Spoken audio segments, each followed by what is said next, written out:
ఎల్పీయు ప్లేస్మెంట్ల రికార్డులు సృష్టిస్తోంది. Final year student 2.5 కోట్ల ప్యాకేజ్ పొందుతున్నారు. 1700 మందికి పైగా ఎల్పీయు స్టూడెంట్స్ 10 లక్షల నుంచి 2.5 కోట్ల ప్యాకేజెస్ పొందారు. విద్యా విప్లవం ప్రారంభమైంది లవ్లీ ప్రొఫెషనల్ యూనివర్సిటీలో. ఏపీలో మామిడి రైతుల పరిస్థితి దారుణంగా ఉందన్నారు పెద్దిరెడ్డి. చంద్రబాబు ప్రభుత్వం మామిడి రైతులను మోసం చేసిందని మండిపడ్డారు. తమ హయాంలో మామిడికి గిట్టుబాటు ధర వచ్చేది అని, ఇప్పుడు బాబు పాలనలో కిలో 4 రూపాయలకే కొని రైతులను మోసం చేస్తున్నారన్నారు. చంద్రబాబు రైతుల గురించి ఆలోచన చేసింది ఎన్నడూ లేదు అన్న పెద్దిరెడ్డి, వ్యవసాయం చేయడం దండగాని చంద్రబాబే అన్నారు అని గుర్తు చేశారు. రైతులు గిట్టుబాటు ధరలు దొరక ప్రతి పంటకు కూడా చాలా నష్టపోతూ ఉన్నారు. ప్రస్తుతం అయితే మామిడి రైతులు విలువలాడిపోతూ ఉన్నారు.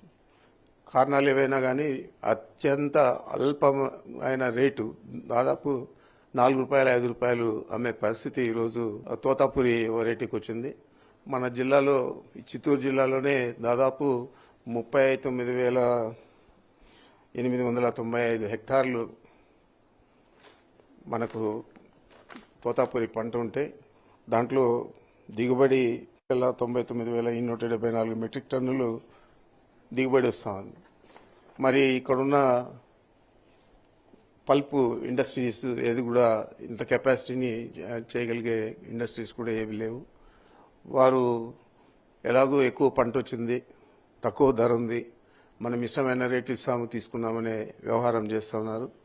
మరి ప్రభుత్వం నిర్దిష్టమైన ఆదేశాలు ఇవ్వకుండా మేము 8 రూపాయలు 4 రూపాయలు అధికంగా ఇస్తున్నాం, 8 రూపాయలకు కొనమని చెప్పి ఫ్యాక్టరీలకంతా కూడా మేము ఆదేశాలు ఇచ్చామని చెప్తున్నారు. ఆ ఆదేశాలు ఎవరు కూడా పాటించడం లేదు. ఆ ఫ్యాక్టరీల దగ్గర హార్టికల్చర్ డిపార్ట్మెంట్ కానీ, అగ్రికల్చర్ డిపార్ట్మెంట్ కానీ వాళ్ళు ఎవరు ఉండి అక్కడ ఎన్ని కాయలు వస్తూ ఉన్నాయి, ఏ రైతు ఎంత వస్తూ ఉంది అని నమోదు చేసే పరిస్థితి కూడా లేదు. మరి ఏ మేరకు వీళ్ళు ఇచ్చే 4 రూపాయలు కూడా ఏ విధంగా చెల్లిస్తారనేది కూడా చాలా ప్రశ్నార్థకంగా ఉంది.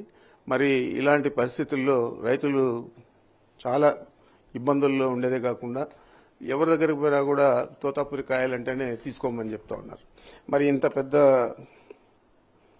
దారుణమైన పరిస్థితి మొట్టమొదటిసారి మన రాష్ట్రంలో ఏర్పడింది. మరి మన గత 5 సంవత్సరాల్లో చూస్తే యావరేజ్గా 15 రూపాయల కంటే తక్కువ ఎప్పుడు కూడా లేదు. గత 3 సంవత్సరాలు చూస్తే 21 రూపాయి 97 పైసలు, అంటే దాదాపు 22 రూపాయలు కేజీకి గిట్టుబాటు దొరికింది. పొదిలిలో జరిగిన ఈ సంఘటన చూశారు.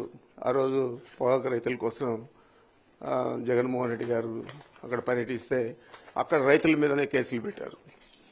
గతంలో మిర్చి రైతులు కానీ, కాటన్ రైతులు కానీ, లేదా జాగరి పరిస్థితే లేదు. ఇప్పుడు షుగర్ కేన్ కొనేవాడే లేదు. షుగర్ ఫ్యాక్టరీలన్నీ కూడా మూతపడిపోయినాయి. ఏ పంటకు గిట్టుబాటు ధర వస్తూ ఉంది? రైతులను ఏ విధంగా ఆదుకుంటారు? మీరేమో ఎన్నికల్లో చెప్పారు రైతు భరోసా ఇస్తామని, అది కూడా ఇవ్వలేదు. మరి మనం చూస్తున్నాం పూర్వం నుంచి కూడా చంద్రబాబు ముఖ్యమంత్రి అయితే ఏ రోజు కూడా రైతుల గురించి శ్రద్ధ తీసుకున్న పరిస్థితులు లేవు. ఇంకా పైపెచ్చి ఆయన గతంలో ఒకసారి చెప్పాడు, వ్యవసాయం చేయడం దండగా అని. అంటే రైతులు ఏ విధంగా బతకాలా, భూమిని ఏ విధంగా బీడు పెట్టుకొని ఇంట్లోకి పనుకుంటారా రైతులు, ఏదో కూడా ఆలోచన చేయకుండా ఇష్టం వచ్చిన మాటలన్నీ కూడా మాట్లాడడం